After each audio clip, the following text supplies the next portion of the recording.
Hello दोस्तों, चलिए आज हम समझते हैं विश्व की कृषि, जो हमारे यूपीएससी के अगले टॉपिक में बहुत इम्पोर्टेंट है, जो हमें विश्व की कृषि और भारत की कृषि में अंतर को समझाएगा और तकनीकी ज्ञान को भी बताएगा कि वहाँ से और हमारे भारत के कृषि में किस तरीके से अंतर है, क्या सुधार होने चाहिए और किस तरीके से परिवर्तन की आवश्यकता है।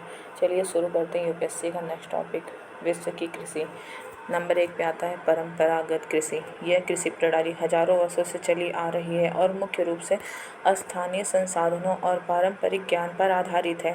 इसकी विशेषता है छोटे भूमि क्षेत्र, कम पूंजी निवेश, मानव और पशु श्रम पर निर्भरता, स्वनिर्भर कृषि। जैसे भारत, बांग्लादेश, नेपाल में धान और गेहूं का खेती, अफ्रीका में बाजरा और ज्वार, दक्षिण अफ्रीका में मकई और फलियां। स्थानांतरित कृषि को समझते हैं। इसमें किसान कुछ वर्षों तक खेती करने के बाद भूमि को छोड़ देते हैं और नए स्थान पर खेती शुरू करते हैं। जैसे झूम खेती, अधिक भूमि की आवश्यकता पड़ती है, उर्वरक बनाने के लिए प्राकृतिक वनों पर निर्भरता होती है। झूम खेती जैसे पूर्वोत्तर भारत और लडांग कृषि इंडोनेशिया, मिल्पा कृषि मैक्सिको। स्थानीय कृषि को समझते हैं। इस कृषि प्रणाली में एक निश्चित स्थान पर निरंतर खेती की जाती है, फसल चक्र अपनाना जाता है, उर्वरक और सिंचाई का प्रयोग किया जाता है। पशुपालन, फसल उत्पादन का मिश्रण, जैसे कि भारत, अमेरिका, चीन, ब्राज़ील में गेहूं, चावल, मक्का की खेती। वाणिज्यिक कृषि को समझते हैं। इसमें फसल उत्पादन पारंपरिक उद्देश्यों के लिए किया जाता है, जैसे मोनोकल्चर, एक ही प्रकार की फसल उगाना, जैसे अमेरिका और कॉर्न बेल्ट में, अमेरिका में कॉर्न बेल्ट है।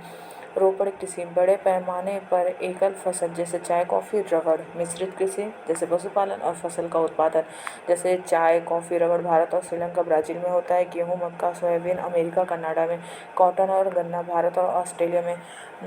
गेहन कृषि को समझते हैं कि कम भूमि पर अधिक उत्पादन प्राप्त करने के लिए उच्च श्रम, उर्वरक और आधुनिक तकनीकी का प्रयोग किया जाता है। चीन, जापान धान में उत्पादन के लिए गहन कृषि का प्रयोग करते हैं। भारत में हरित क्रांति के बाद गेहूं और चावल की खेती गहन कृषि में आती है। व्यापक कृषि को समझते हैं। इसमें बड़े क्षेत्र पर कम श्रम और पूंजी निवेश के साथ खेती की जाती है।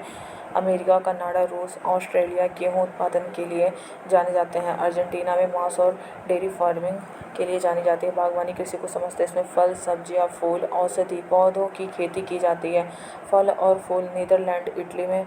सब्जियां भारत और चीन में। विश्व के प्रमुख कृषि क्षेत्र को समझते हैं। अमेरिका और मैक्सिको में मक्का बेल्ट है और प्रमुख फसलें वहाँ मक्का, सोयाबीन की है। कनाडा, रूस, ऑस्ट्रेलिया में गेहूं बेल्ट है। भारत, श्रीलंका, केन्या में चाय बेल्ट है। ब्राज़ील, कोलंबिया, वियतनाम में कॉफ़ी बेल्ट है। भारत, चीन, थाईलैंड में चावल बेल्ट है। कृषि में हुए आधुनिक परिवर्तन को देखते हैं। हरित क्रांति 1960 से 70 के दशक में उच्च उपज वाली फसलों, सिंचाई और उर्वरक के प्रयोग से कृषि उत्पादन में वृद्धि हुई है। मुख्य फसलें गेहूं और चावल। प्रभाव, भारत, चीन, अमेरिका में कृषि उत्पादन कई गुना बढ़ा है। जैविक कृषि को अपनाया गया। रासायनिक उर्वरकों और कीटनाशकों के बिना प्राकृतिक विधियों से खेती, जैसे भारत, जर्मनी, अमेरिका कर रहा है। स्मार्ट कृषि, drone, satellite sensor, data analytics का प्रयोग करके, जैसे अमेरिका, जापान, इजराइल कर रहा है। जलवायु परिवर्तन का प्रभाव क्या पड़ता है कृषि में? फसलों की पैदावार पर असर पड़ता है। नए रोग और कीटों की वृद्धि हो रही है। अनिश्चित मानसून और सूखा पड़ा है। चलिए अब हम आपको इसके निष्कर्ष बताते हैं कि मतलब हम किस निष्कर्ष पर पहुंचते हैं। विश्व की कृषि विभिन्न भौगोलिक और जलवायु परिस्थिति पर निर्भर करती है। आधुनिक तकनीक और टिकाऊ कृषि की ओर बढ़ने रुझान देखे जा रहे हैं। जलवायु परिवर्तन और वैश्विक व्यापार नीति कृषि क्षेत्र को प्रभावित कर रही है। उम्मीद है आपको ये विश्व में कृषि समझ में आया होगा। ये वर्ल्ड ज्योग्राफी का टॉपिक है जो आपको अच्छे से समझ में आएगा। अगला टॉपिक हम कल लेके आएंगे। उम्मीद है आपको ये पसंद आएगी। आपको कोई इसमें दिक्कत हो तो आप कमेंट कर सकते हैं। थैंक यू सो मच हमसे जुड़े रहने के लिए।